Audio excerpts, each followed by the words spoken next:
Welcome back to Live the Width of Your Life podcast. Today, it's a solo episode. I'm going to start doing more of these and really just give you an opportunity to hear from me. And I'd love to share the things that I'm seeing that many of my clients struggling with or things that they're asking me about.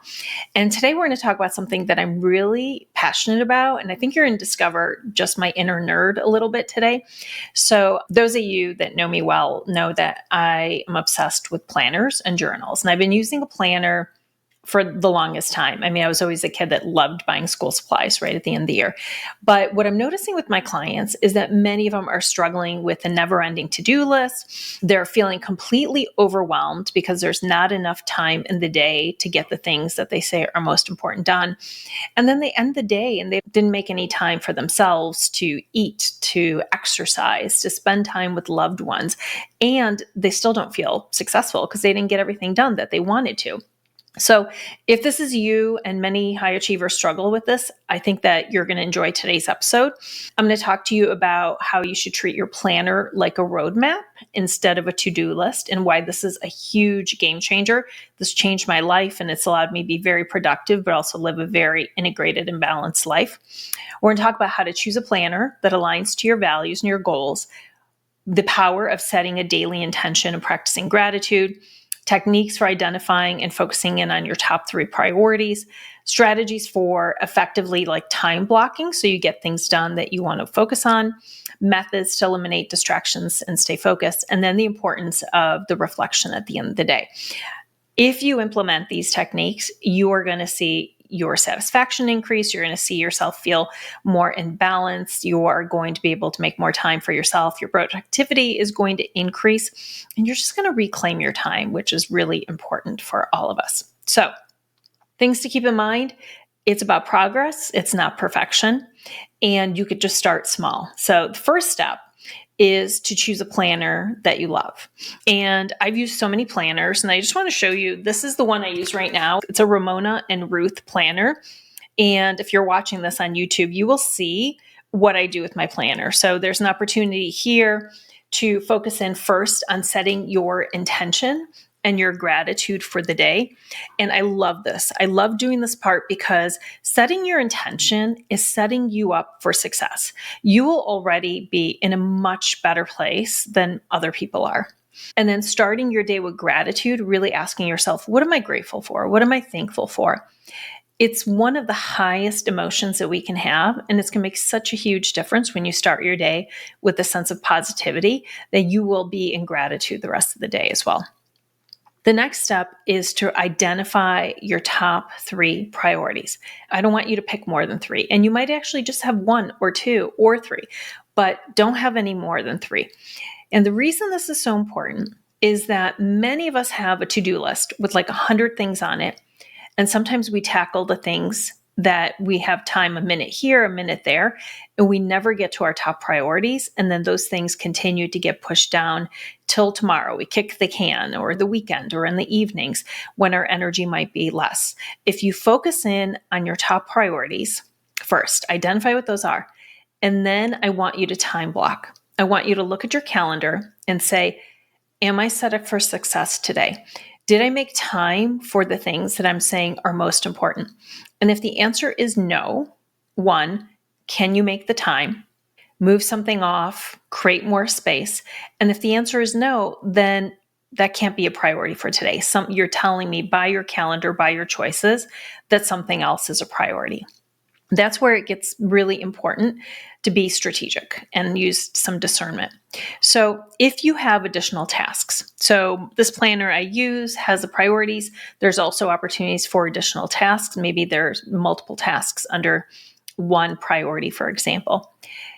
Allocate how much time you think it's going to take you to get that task done, and then make sure that you have that time on your calendar to get it done. This is really important. We either overestimate how long something will take, and then we procrastinate, or we underestimate how long something will take, and then we never have enough time to finish it. So it's really important over time to start getting better at allocating the right amount of time and figuring out how long things actually will take. Now, when you're looking at your tasks and your priorities, I want you to ask yourself, are these in alignment with my daily, my weekly, my monthly, my quarterly, my annual goals? If the answer is no, then second question is, okay, why is it on the calendar? And if the answer is yes, but you can't seem to get to it, then ask yourself, can I automate it? Can I delegate it to someone else? Or can I eliminate it? So focusing in on those three things. Next thing is to stay focused.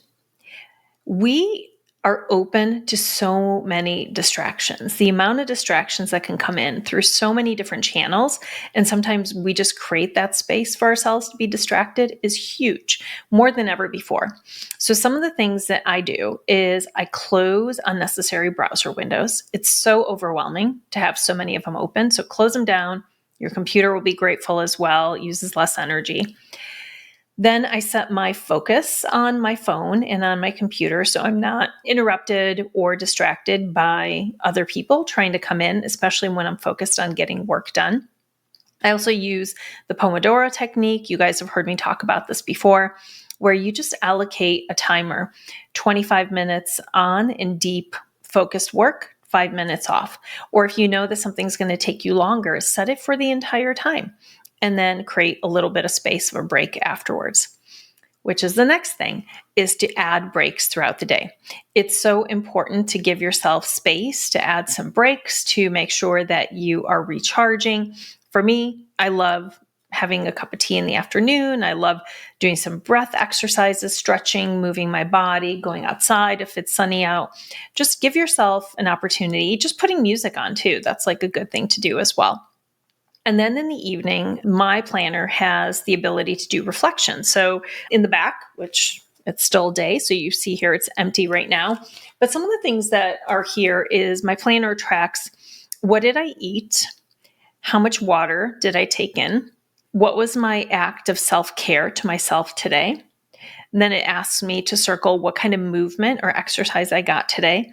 There's an opportunity for a note section for any lessons learned. What did I learn?